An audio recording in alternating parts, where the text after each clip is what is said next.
আসসালামু আলাইকুম বন্ধুরা, কেমন আছেন সবাই? আশা করি আপনারা সবাই ভালো আছেন। আজকে আপনারা আমাদের একটি জরুরি কাজ দেখাবো, কিভাবে না লিখে আপনারা মোবাইলে ছবি তুলে একটা টেক্সট কপি করে নিতে পারেন।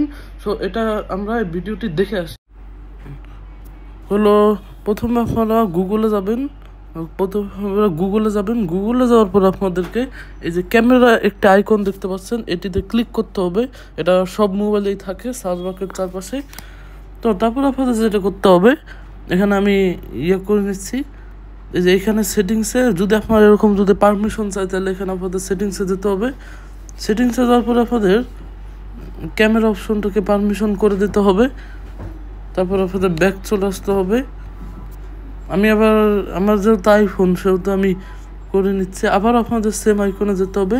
এখন আপনারা যেটা করবেন, আপনাদের কোনো বই এখানে মানে স্পষ্টভাবে ছবি তুলবেন। যে স্পষ্টভাবে ছবি তোলার পর আপনাদের দেখাচ্ছি, এই যে যেটি আছে এটিকে আপনারা চাইলে এবারে কপি করতে পারবেন। এই যে দেখাচ্ছে আপনাদের, এখানে আপনারা এই যে কপি টেক্সটে ক্লিক করবেন। এবার আমি আপনাদের দেখাচ্ছি।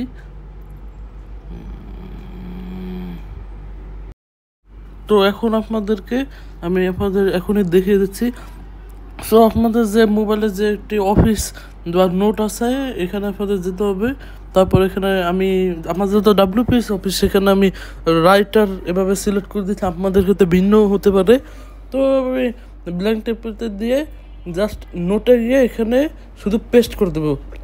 দেখতে পারতেছেন আমরা যা হইতেছে বইয়ে ছিল সব কিছু এখানে কপি হয়ে পেস্ট হয়ে গেছে।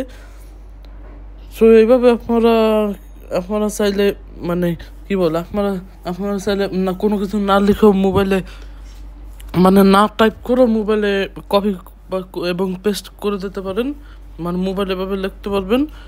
সো দেখা হচ্ছে পরের ভিডিওতে। আমি আপনাদের সাথে ছিলাম হিমেল।